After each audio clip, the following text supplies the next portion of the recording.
Profesor, muy buenos días. Mi nombre es Irania Lidia Sosa Cama y yo les hablaré del fenómeno económico del COVID-19 que se ha dado inicio en marzo del 2020 en nuestro país, ¿no? Y esto ha provocado una crisis económica y una crisis sanitaria. Y por supuesto, las medidas que ha tomado el Estado, como el confinamiento, pues ha paralizado muchas actividades productivas. Y esto ha afectado a todas las empresas, también a los trabajadores y sobre todo ha afectado a las personas más vulnerables.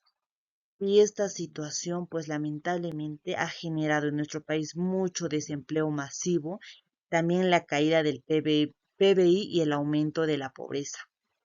Bueno, al analizar este fenómeno económico del COVID-19 desde un o desde una perspectiva económica es pues para poder entender cómo una emergencia de este tipo puede afectar al funcionamiento del mercado y puede cambiar la vida de las personas.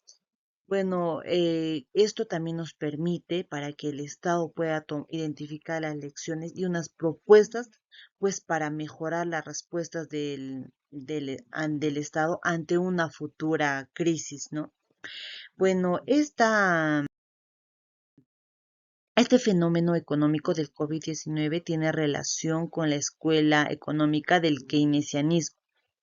Bueno, durante la pandemia del COVID-19, este fenómeno económico está relacionado directamente con la escuela económica del keynesianismo, porque esta corriente de pensamiento se desarrolla por el economista británico John Maynard Keynes, que sostiene que en los tiempos de crisis, como por ejemplo el caso del COVID-19, un caso de recesión, es necesario pues que el Estado tenga que intervenir activamente en la economía pues para estimular la demanda, ya que el keynesianismo considera que los mercados no siempre logran recuperarse por sí solos y por tanto el gobierno debe actuar como estabilizador económico, ¿no? Durante la pandemia, pues el gobierno ha implementado diversas políticas de corte keynesianismo. Por ejemplo, el gobierno ha implementado algunos bonos como el bono familiar, el bono universal, también los subsidios a las empresas. em, También ha aumentado, por supuesto, el presupuesto a los gastos de salud, la distribución de las canastas básicas y estas medidas pues han intentado evitar que la caída pues sea más profunda, ¿no? De la caída de nuestra situación económica y proteger sobre todo a los sectores más vulnerables. Bueno, ¿qué propone esta escuela económica del keynesianismo? Pues esta propone que cuando haya una crisis, el Estado debe aumentar un gasto público y reducir los impuestos para incentivar el consumo y la inversión.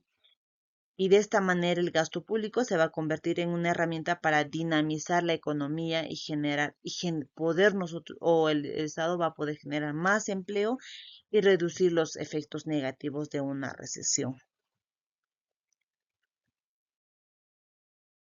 Conceptos de economía. En cuanto a la oferta y la demanda, pues esto constituye que la economía del mercado en situaciones normales, la interacción entre ambas fuerzas determinen los precios y las cantidades de bienes y los servicios en el mercado. Sin embargo, durante la pandemia del COVID-19, esto se ha visto fuertemente alterado en nuestro país. La oferta se ha reducido debido a la paralización de actividades económicas por las medidas de confinamiento, el cierre de las fronteras, las restricciones sanitarias y la interrupción de las cadenas logísticas. Por otro lado, la demanda también ha disminuido debido a la caída de ingresos, la incertidumbre y el aumento del desempleo. Un ejemplo concreto fue los casos de los productores agrícolas debido a las restricciones de transporte, ¿no? Que no podíamos hacer transporte. Muchos productores no podían movilizar sus cosechas o sus productos. Y esto está disminuyendo así la oferta de los mercados urbanos. A la par, los consumidores pues priorizaron productos de primera necesidad, generando una demanda inusualmente alta por el arroz, el fideos, el papel higiénico, el alcohol, las mascarillas, lo cual produjo escasez temporal, ¿no? Y especulación también de los precios. Bueno, desde un punto de enfoque macroeconómico, tenemos el Producto Bruto Interno, que la tasa de desempleo en Lima Metropolitana pues aumentó drásticamente, pasando del 6,1% en el 2019 a más de el 15% en el 2020, ¿no? Además, el subempleo y la informalidad decrecieron significativamente, ya que muchas personas han perdido su trabajo y pues lamentablemente se han tenido que someter al trabajo remoto, ¿no?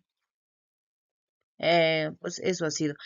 Y respecto a la inflación, en el 2020 pues se mantuvo relativamente baja, pero ya en el 2021 y el 2022 se ha incrementado por factores globales como las interrupciones logísticas, el aumento de los precios de alimentos, los combustibles, los eventos externos como la guerra de Ucrania que se dio en el año 2022 y la inflación interanual que ha superado el 8%, afectando pues directamente el poder adquisitivo de todas las familias, especialmente de los menores o de las personas que tenían menores ingresos, ¿no? Otro, la inversión pública, que durante la pandemia pues el Estado ha aumentado la inversión pública enfocándose en los sectores de salud, infraestructura, aunque en el 2020 esta inversión pues se cayó, ¿no? Y logró recuperarse gracias a los programas como Arranca Perú, Reactiva Perú. Por lo contrario, pues la inversión privada se redujo significativamente debido a la incertidumbre generada por la crisis sanitaria y la inestabilidad de la política, ¿no? Bueno, también tenemos en el enfoque microeconómico. Bueno, en esta diapositiva, pues tenemos en el micro, pues muchas empresas, empresas pequeñas han sido golpeadas, lamentablemente. Incluso algunas de ellas eran informales, ¿no? Entonces, han tenido que cerrar su negocio, es lo que ha generado desempleo también, ¿no? En lo que es el enfoque económico tenemos el trabajo remoto, que muchas personas, no era muy usual en nuestro país el trabajo remoto, pero lamentablemente, pues, ya con esta COVID-19, pues nos hemos tenido que someter al trabajo remoto. Muchas personas hacían el trabajo remoto desde su casa, ¿no?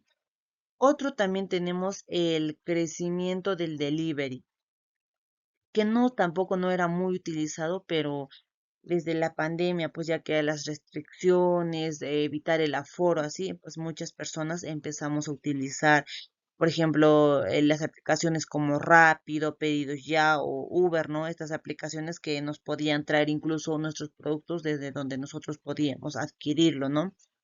Otro también tenemos la mayor informalidad y el autoempleo. Muchas personas pues han perdido el trabajo lamentablemente con esta crisis y han tenido que generarse un autoempleo.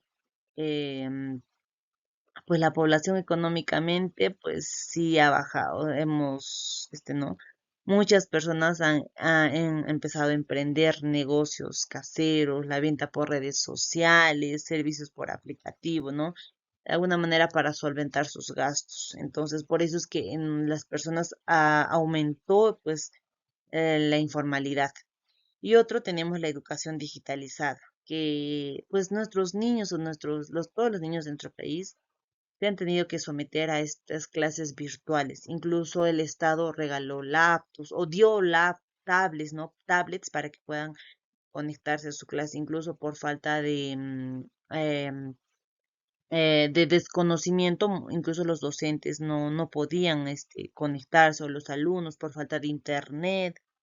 Entonces, creo que eso ha afectado negativamente en lo que es la educación de nuestro país, ¿no? No hubo buenos resultados. Por último, tenemos la conclusión de este fenómeno económico de la COVID-19.